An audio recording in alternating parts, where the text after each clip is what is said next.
Página 1 de 592. Socialismo, Ludwig von Mises, 1922. Análisis económico y sociológico. El socialismo, escribe Friedrich Hayek, constituye la aportación más decisiva de Ludwig von Mises. Cuando apareció por primera vez en 1922, su impacto fue muy profundo. Alteró gradual, pero fundamentalmente, la perspectiva de toda una generación y desafió el pensamiento de muchos jóvenes idealistas. Con esta obra, ya clásica, Ludwig von Mises, en palabras de Francois Perroux, ha aportado una contribución excepcional a la crítica del socialismo. ¿Qué se le critica al socialismo? ¿Qué le puede criticar quien no lo ha experimentado? Pero el libro Socialismo es mucho más que una simple crítica al socialismo en sus diversas formas. Su ambición va mucho más allá de demostrar que una sociedad construida al margen del mercado es inviable porque en ella es imposible el cálculo económico y por consiguiente la solución racional de los problemas económicos. ¿Qué es el cálculo económico, según von Mises? Según la Google.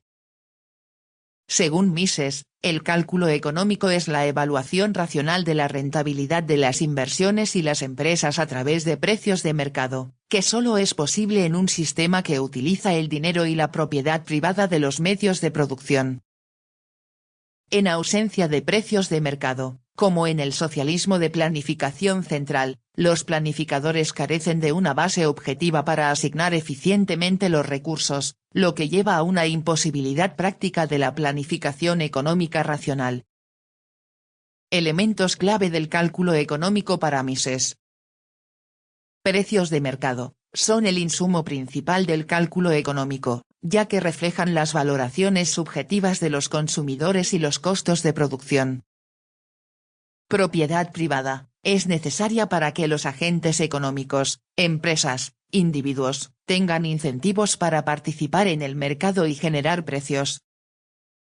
Función empresarial, el cálculo económico se apoya en la información que los empresarios, en su búsqueda de ganancias, crean y transmiten constantemente a través de la acción de asignar recursos. Racionalidad económica, sin cálculo económico, las decisiones económicas se toman a ciegas, ya que no hay una guía para comparar los costos con los beneficios o para asignar recursos de la manera más eficiente. La imposibilidad del cálculo económico en el socialismo. Mises argumentó que el socialismo de planificación centralizada no puede resolver el problema del cálculo económico porque al abolir la propiedad privada, se eliminan los mercados y, por lo tanto, los precios. Sin precios, los planificadores no pueden saber si una actividad es rentable o si debería cesar, ni cómo comparar el valor de diferentes bienes de capital para decidir cuál usar en la producción. Para Mises, sin cálculo económico, un sistema económico se derrumba por falta de racionalidad.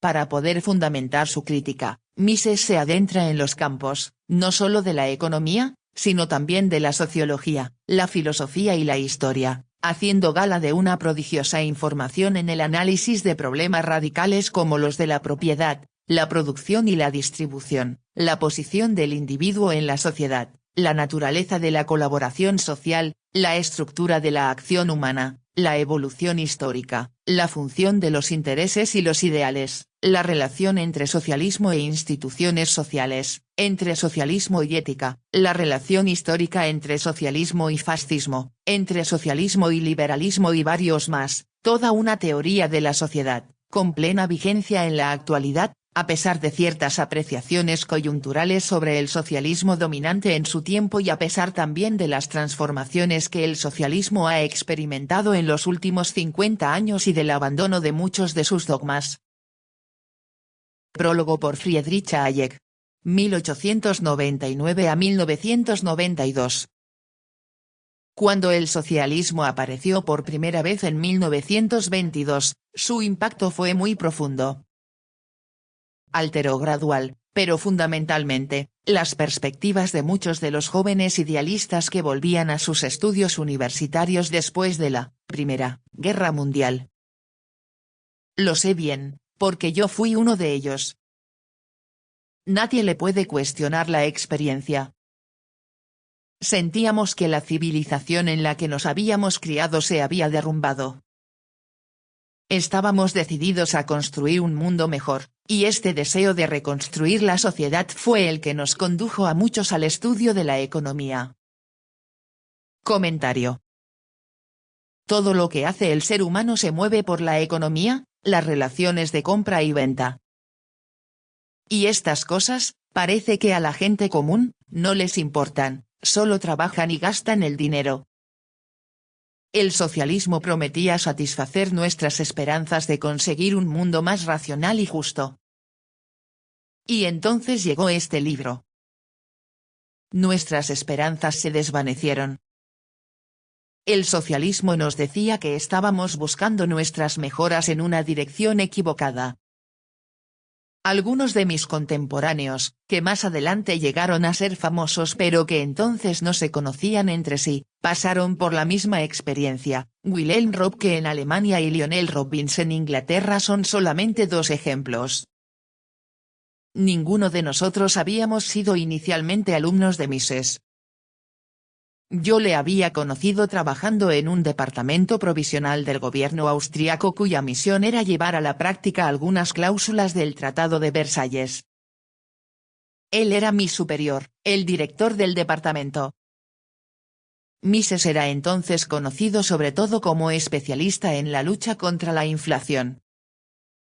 Había conseguido que el gobierno tuviera en cuenta sus opiniones, y desde su otro puesto como asesor financiero de la Cámara de Comercio de Viena desarrollaba una intensa labor instando al gobierno a que tomara el único camino aún posible para evitar un derrumbamiento completo de la moneda.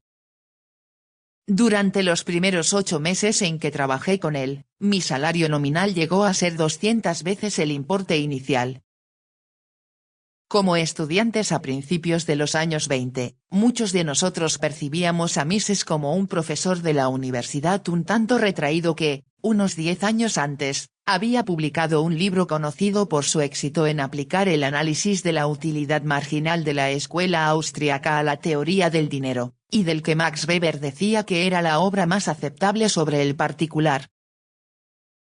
Quizás deberíamos haber sabido que en 1919 había publicado también un meditado y clarividente estudio sobre más amplios aspectos de filosofía social, referentes a la nación, el Estado y la economía.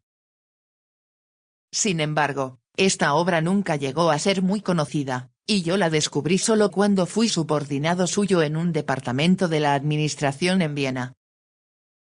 En cualquier caso, cuando el libro El socialismo se publicó por vez primera, constituyó una gran sorpresa para mí. Por lo que yo sabía, poco tiempo podía haber tenido libre para investigaciones académicas durante los 10 años anteriores, en los que tan ocupado había estado. Sin embargo, se trataba de un importantísimo trabajo sobre filosofía social, que evidenciaba una total independencia de pensamiento y que reflejaba, a través de las críticas de Mises, un conocimiento de la mayor parte de la bibliografía sobre el particular. Durante los primeros 12 años de este siglo, hasta que se incorporó al servicio militar, Mises estudió los problemas económicos y sociales. Se había interesado por esos temas, al igual que mi generación casi 20 años después, por la preocupación, entonces tan de moda, por la Socialpolitik, similar en perspectiva al socialismo fabiano de Inglaterra. El movimiento alemán Socialpolitik para la reforma social era opuesto al liberalismo de Manchester de la economía política clásica británica. Inspirado en los Kathedersozialisten, socialistas de cátedra, alemanes, estos reformadores abogaban por la intervención del Estado para mejorar la condición de la clase trabajadora, que en su opinión se había deteriorado debido a los excesos de las políticas económicas liberales. Schumpeter nos dice que la mayoría de los economistas alemanes eran pilares de la Socialpolitik y completamente opuestos al smithianismo o al manchesterismo. History of Economic Analysis, p. 765. Véase también Karl Erich Born, Statun Sozialpolitik seit Bismarcks Sturz, Wiesbaden, F. Steiner, 1957, ed. Su primer libro, publicado mientras era aún un joven estudiante de Derecho en la Universidad de Viena, estaba en la línea de la escuela histórica alemana de economistas que estaba entonces en boga, y que se dedicaban predominantemente a problemas de política social. Incluso se unió más adelante a una de esas organizaciones, que hicieron que un semanario satírico alemán definiera a los economistas como personas que iban por ahí midiendo las viviendas de los trabajadores y diciendo que eran demasiado pequeñas. Pero a lo largo de este proceso, mientras recibía enseñanzas de economía política como parte de sus estudios de derecho, Mises descubrió la teoría económica expuesta en los Grundsätze der Volkswirtschaftslehre de Karl Menger, que estaba a punto de jubilarse como profesor de la universidad. Como Mises dice en un pasaje de su autobiografía, esta obra le convirtió en economista. Yo sé lo que quería decir, ya que he pasado por la misma experiencia. El interés inicial de Mises había sido principalmente histórico, y de hecho conservó hasta el final un hálito de conocimientos históricos que no era frecuente entre los teóricos. Pero, finalmente, su insatisfacción ante la forma en que los historiadores, y en particular los historiadores económicos, interpretaban su material de trabajo, le llevaron a la teoría económica. Su principal inspiración le vino de Eugen von Bauer, que había regresado a la Universidad de Viena después de haber sido ministro de Hacienda de Austria. Durante la década anterior a la guerra, el seminario de von Bauer se convirtió en el centro más importante de discusión de teoría económica. Entre sus participantes estaban Mises, Joseph Schumpeter, y el importante teórico del marxismo austriaco Otto Bauer, cuya defensa del marxismo ocupó durante algún tiempo el lugar central del debate. Las ideas de von Bauer sobre el socialismo durante ese periodo parece que habían evolucionado bastante más de lo que muestran los pocos ensayos que publicó antes de su prematuro fallecimiento. No cabe duda de que las ideas características de Mises sobre el socialismo se cimentaron entonces, aunque, casi tan pronto como hubo publicado su primera obra importante, La teoría del dinero y del crédito, la oportunidad de intentar profundizar sobre este aspecto se desvaneció con su incorporación al servicio militar durante toda la Primera Guerra Mundial. La mayor parte del servicio militar de Mises transcurrió en el frente ruso como oficial de artillería, pero durante los últimos meses sirvió en la sección económica del Ministerio de la Guerra. Debe suponerse que comenzó a escribir el socialismo solo cuando fue licenciado del servicio militar.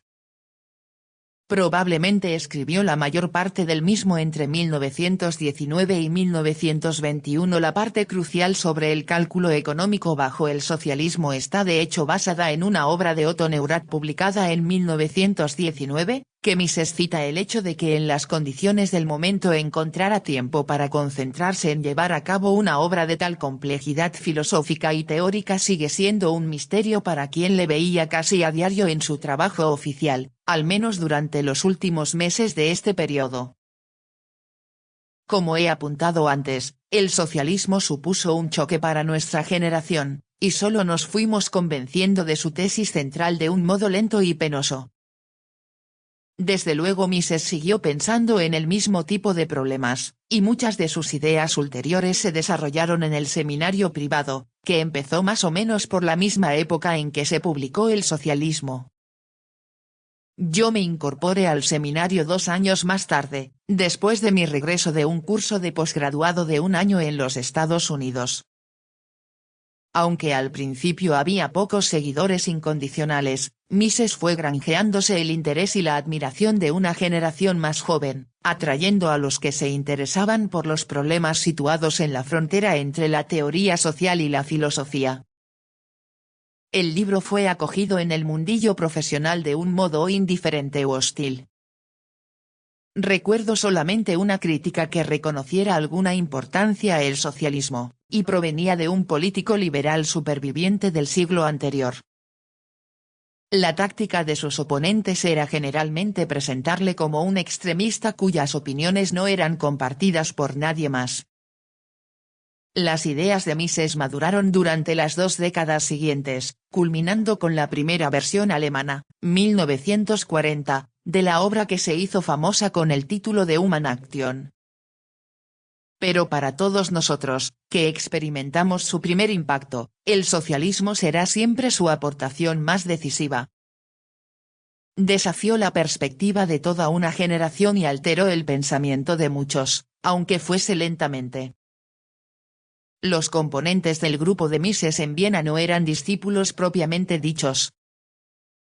La mayor parte de ellos llegaban a él como estudiantes que habían terminado sus estudios básicos de economía, y solo gradualmente se iban convirtiendo a sus ideas, tan poco convencionales. Es posible que fueran influidos tanto por su desconcertante costumbre de acertar en sus pronósticos sobre las fatales consecuencias de la política económica entonces en vigor como por lo convincente de sus argumentos. Mises no esperaba de ellos que aceptaran todas sus opiniones, y las discusiones se beneficiaban en gran medida del hecho de que los participantes se fueran apartando solo paulatinamente de sus anteriores opiniones. Solamente más tarde, cuando había desarrollado ya un sistema completo de pensamiento social, puede considerarse que se había constituido una escuela de Mises. Su sistema era muy abierto, lo que enriqueció sensiblemente sus ideas e hizo posible que sus seguidores las desarrollaran en distintas direcciones. Los razonamientos de Mises no eran fáciles de captar.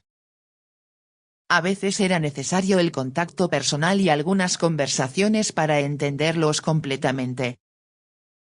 Aunque escritos en una prosa muy clara y engañosamente sencilla, presuponían tácitamente una comprensión de los procesos económicos que no todos sus lectores poseían. Podemos comprobar claramente este aspecto en su crucial razonamiento sobre la imposibilidad de cálculo económico bajo el socialismo. Cuando se lee a los adversarios de Mises, se tiene la impresión de que no entienden en realidad por qué es necesario ese tipo de cálculo. Tratan el problema del cálculo económico como si fuera solamente una técnica para atribuir a los gerentes de las fábricas socialistas la responsabilidad de los recursos puestos a su disposición, de modo completamente independiente del problema de qué y cómo deben producir.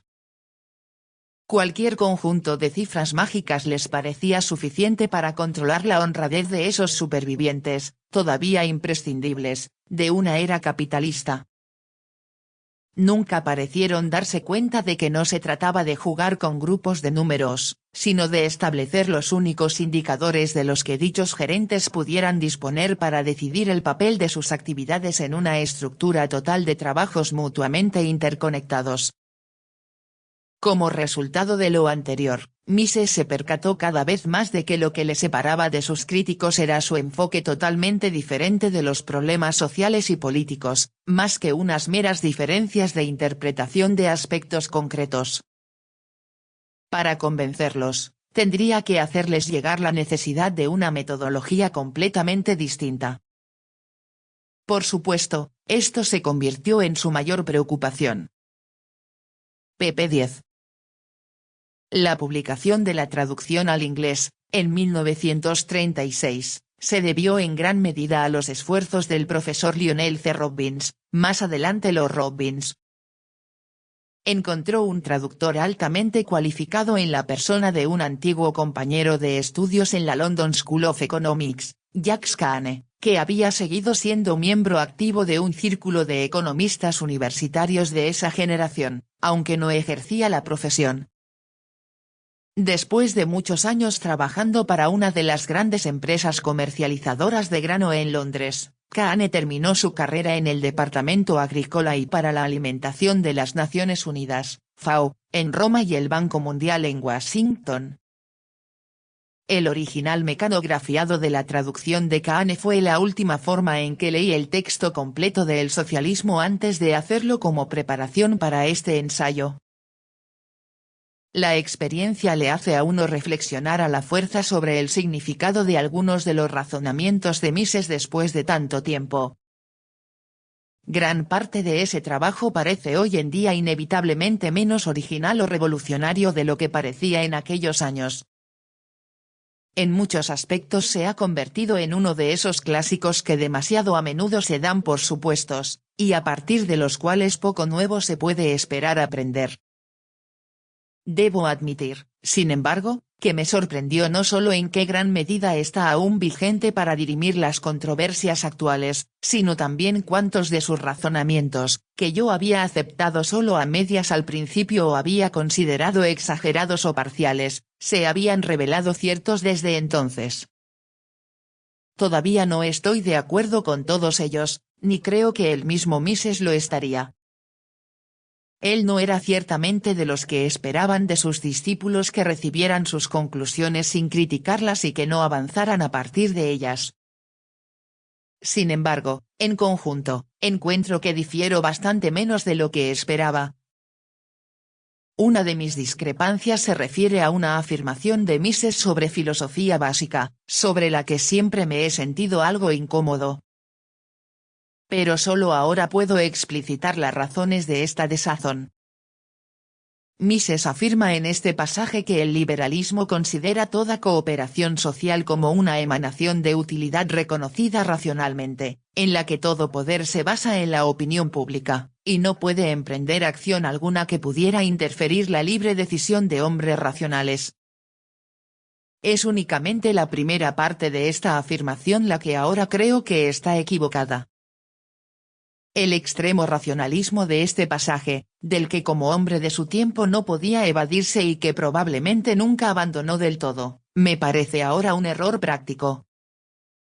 Ciertamente, lo que condujo a que se extendiera la economía de mercado no fue la consideración racional de sus ventajas generales.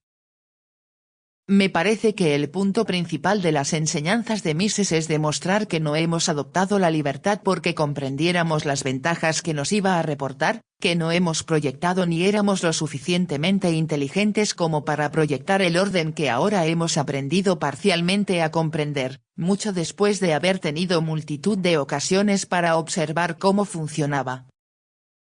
El hombre ha elegido la libertad solo en el sentido de que ha aprendido a preferir algo que ya funcionaba y, a través de una mayor comprensión, ha sido capaz de mejorar las condiciones para su funcionamiento. Es en gran parte mérito de Mises haber podido liberarse en gran medida de ese punto de partida racionalista y constructivista, pero dicha tarea debe ser aún completada.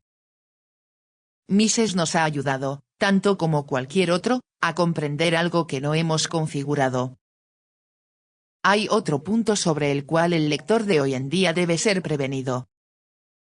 Se trata de que hace medio siglo Mises podía aún hablar de liberalismo en un sentido que es más o menos el contrario de lo que hoy significa dicho término en los Estados Unidos, y cada vez más en otros países.